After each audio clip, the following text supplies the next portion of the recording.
Hello guys, स्वागत है फिर से आपका एक और न्यू वीडियो में। तो आज की इस वीडियो का टॉपिक होने वाला है हमारा कि जो हमारे वेल्डिंग सेट होते हैं, इन वेल्डिंग सेट में ओसी लाइट, क्यू लाइट की जो है बहुत ज़्यादा प्रॉब्लम आती है। ये येलो कलर की लाइट होती है, ठीक है। जब ये लाइट की प्रॉब्लम आ जाती है तो उस वक्त क्या होता है कि हमारे वेल्डिंग सेट में जो है आउटपुट वोल्टेज जो है हमें नहीं मिलती है, जिसकी वजह से हमारे जो है जो शॉर्ट सर्किट जैसा हम स्पार्क करके वेल्डिंग करते हैं, रॉड पिघलती है हमारी, वो जो है बंद हो जाती है, ठीक है गाइस। एक नंबर। दूसरा नंबर, जबकि हमारी जो ये प्रॉब्लम आती है ये किस वजह से आती है वो भी बता देता हूँ। जब ओसी लाइट हमारे जो है वेल्डिंग सेट में ऑन हो जाती है, उसके बाद भी जो हमारा डिस्प्ले होती है वो बिल्कुल सेम वर्क कर रही होती है। उससे हम नॉब से करंट को कम ज़्यादा कर सकते हैं, आर्क को भी हम कम ज़्यादा कर सकते हैं, और हमारा जो है फ़ैन होता है जो 24 वोल्ट पे ऑपरेट होता है वो भी हमारा जो है ऑन हो जाता है। बाकी पूरा वर्क करती है हमारी मशीन, बस जो हमें आउटपुट नहीं मिलती है। तो वो भी मैं आपको चेक करवा देता हूँ एक बारी अपने, मतलब कि माइनस प्लस की जो लीड है हमारी उसको एक बार टच करके। तो ये देखो कि हम इसको टच भी कर रहे हैं फिर भी कोई आउटपुट नहीं है, हमें कोई स्पार्क कुछ नहीं, ठीक है गाइस। तो ये जो है हमारी 2-3 कमियों से हो जाती हैं, जैसे कि एक तो हमारी मशीन को 6-7 घंटे कंटिन्यू चला दें हम तो भी ओसी लाइट ऑन हो जाती है, क्योंकि इसमें एक टेम्परेचर मीटर होता है, वो ज़्यादा ओवर हीट होने की वजह से भी ओसी लाइट ऑन हो जाती है। तो वो जब कूल होता है फिर से ऑन हो जाती है ऑटोमेटिक। एक ये कारण। दूसरा ये कारण है कि अगर हमारी मशीन को हम पतली तार लगा दें, जैसे कि 4 mm की लगने की जो है इसको नीड है, और हमने 1.5 mm 1 mm लगाई तो भी हो जाती है, ठीक है फ्रेंड। तो इससे भी ये फॉल्ट आ सकते हैं। और बाकी अगर हमारे इसमें जो आप ये देख सकते हो लगे हुए हैं डायोड लगे हैं ये पूरे हमारे, अगर कोई एक भी डायोड शॉर्ट हो गया जहाँ पर ये हमारे मॉसफेट लगे हैं, क्योंकि ये मॉसफेट वेल्डिंग मशीन है, तो भी ये प्रॉब्लम आ जाती है। तो मैं सबसे पहले आपको पार्ट्स के नेम बताता हूँ। जो ये हमारे नीचे लगा हुआ है ये हमारा जो है पावर सप्लाई पीसीबी है, ठीक है। इसी से हमारे इसमें 4 कैपेसिटर लगे हुए होते हैं, और इससे हमारी जो है पूरी मशीन को सप्लाई जाती है। अगर ये ख़राब होगा तो मशीन भी ऑन नहीं होगी, ठीक है। तो इससे हमारी मशीन ऑन होगी, क्योंकि हमारे 3 फेज़ के तार इसी में सबसे पहले आते हैं। और ये हमारे इसमें 3 जो है आईजीबीटी, मतलब कि हमारे वो लगे हुए हैं, ठीक है। इसको रेक्टिफायर बोलते हैं हम। 3 लगे हुए हैं इसमें हमारे रेक्टिफायर हैं जो, ठीक है, ब्रिज रेक्टिफायर। तो ये हो गया। तो ये जो हमारे डायोड लगे होते हैं ये हमारे नीचे वाले सेक्शन में लगे हैं, जिसमें हमारे एसएम ट्रांसफार्मर भी लगे होते हैं, ठीक है। 3 इसमें 4 होंगे तो एसएम ट्रांसफार्मर। और ये हमारा जो जो हमारे ये डायोड होते हैं, डायोड पे हमारा सिंबल बना होता है डायोड जैसा, आप जैसा ये देख सकते हो, ठीक है फ्रेंड। तो ये हो गया। उसके बाद मैं आपको बताता हूँ कि जो हमारे इसका सेंटर का कार्ड होता है उसको हम कार्ड को एसएम ट्रांसफार्मर कार्ड कहते हैं। तो ये एक आप सैंपल के तौर पे देख सकते हो, ये मैंने निकाल के रखा है। ये हमारे जो अंदर 4 ट्रांसफार्मर होते हैं, इसमें से 2 का हमने आपस में कॉमन किया होता है और एक एक की हमने सिंगल वायर निकाली होती है। इसलिए हमारे जो है बाहर आउटपुट में हमें 3 रेड कलर के वायर मिलते हैं और 3 ब्लैक कलर के, ठीक है फ्रेंड। तो ये हो गया।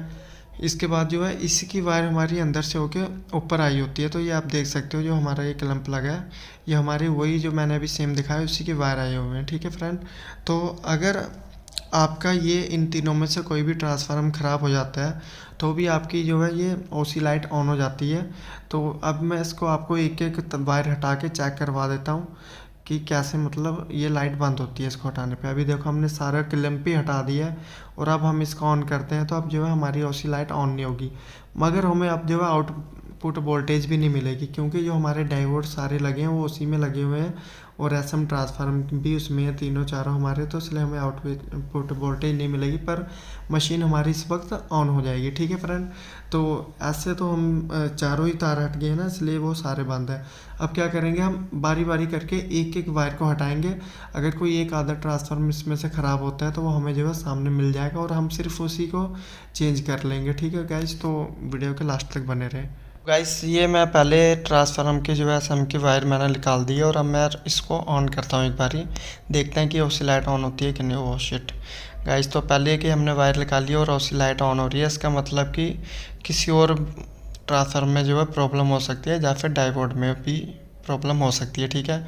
तो अब इस वाले वायर को हम लगा के फिर दूसरे वायर को निकालेंगे। इसी तरीके से आपने तीनों वायर एक एक बार डिस्कनेक्ट करनी है। ये देखो अब दूसरा वायर निकाल के ऑन किया तो भी ये लाइट ऑन हो गई है, ठीक है फ्रेंड। तो अब हम इसके बाद में दूसरा जो है एक और वायर जो रहता है हमारा उसको भी निकाल के चेक करेंगे। अगर बाई चांस आपके ये तीनों वायर में मतलब खोलने के बाद भी आपके सेट की जो है ओसी लाइट ऑन होती है, तो इसका मतलब ये है कि आपका जो ये तीनों ट्रांसफार्मर है ये तो एकदम ओके हैं, और जो है फॉल्ट हमारा किसी और चीज़ में, या तो हमारा किसी उसमें भी हो सकता है कैपेसिटर में, या फिर किसी और चीज़ में भी हो सकता है। ठीक है फ्रेंड, तो डायोड में भी हमारा फॉल्ट हो सकता है, उसकी वजह से भी वो जो है ऑन होती रहती है लाइट। तो अब हम करते हैं डायोड को चेक। तो फ्रेंड, डायोड्स को चेक करने के लिए हमें सबसे पहले एक ज़रूरत पड़ती है मल्टीमीटर की। तो मल्टीमीटर की जो हमारी दो नॉब्स होती हैं, हमें एक नॉब को जो है इसकी फर्स्ट उसमें लगाना है लेग में, और एक लास्ट लेग में। ठीक है, तो ये जो है मतलब एक अपनी वैल्यू बताते हैं, और साथ में ये जो आपस में शार्ट नहीं होते हैं कभी। तीनों सेंटर वाली बॉडी के साथ टच में जो है शार्ट होगी, बाकी शार्ट नहीं होगी।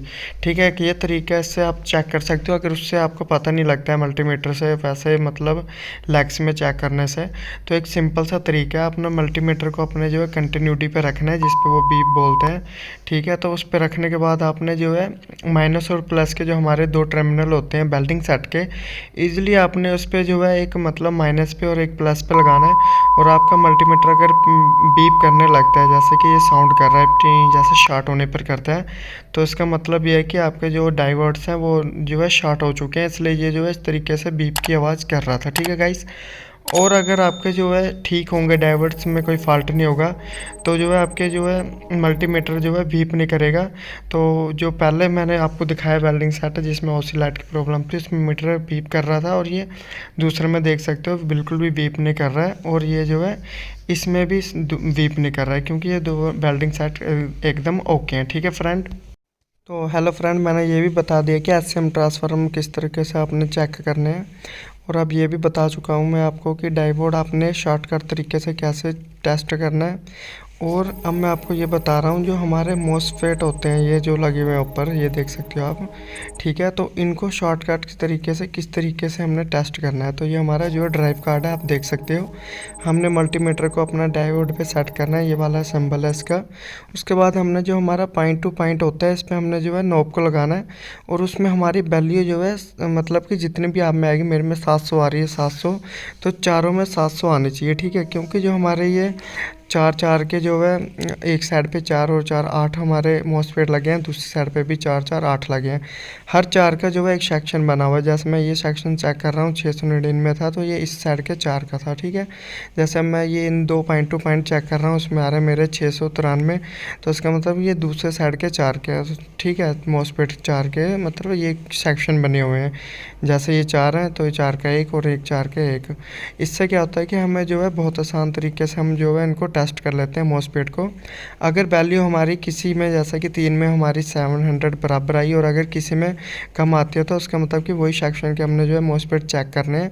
आई होप कि ये जानकारी आपको अच्छी लगी होगी। ऐसी वीडियोस देखने के लिए हमारे चैनल को सब्सक्राइब करें। तो गाइस, ये हमारा जो है इलेक्ट्रा का वेल्डिंग सेट जो है ओके हो चुका है काफ़ी मेहनत के बाद, क्योंकि हमने सबसे पहले इसमें फॉल्ट ढूंढा, काफ़ी टाइम लग गया, फिर हमने सब चीज़ों को खोला, कंट्रोल कार्ड को, और अपना ये जो हमारा आउटपुट कार्ड है इसमें हमें फॉल्ट मिला। जैसे कि मैंने बताया था, आप इन दोनों को अगर उस पर चेक करते हो कंटिन्यूटी पे शॉर्ट बताता है, तो इसका मतलब कि आपका जो है आउटपुट कार्ड में कोई डायोड शॉर्ट हो चुका है। तो मेरे को सारे डायोड खोलने पड़े थे, काफ़ी टाइम लग गया, तो उसके बाद में मैंने ये इसका नया डायोड डाला हुआ है, एक डायोड डाला है, देख सकते हो ये अलग ही डिज़ाइन का है। तो अब हमारा सेट भी ऑन हो गया है ठीक कंडीशन में, और ओसी लाइट भी नहीं ऑन हो रही है। तो एक बार मैं इसको वेल्डिंग करके भी चेक कर लेता हूँ। तो ठीक है, तो ये हमारा ये देख सकते हो ये वेल्डिंग सेट वहाँ पे ऑन हुआ है, और ये इसकी लीड आ रही है, तो ये देख सकते हो काफ़ी अच्छे तरीके से जो है अब ये हमारा वेल्डिंग सेट वर्क करने लगा है। ऐसे न्यू वीडियोस देखने के लिए हमारे चैनल को सब्सक्राइब करें। किसी भी तरीके का फॉल्ट हो अगर वेल्डिंग सेट में, तो कमेंट करके बताएं।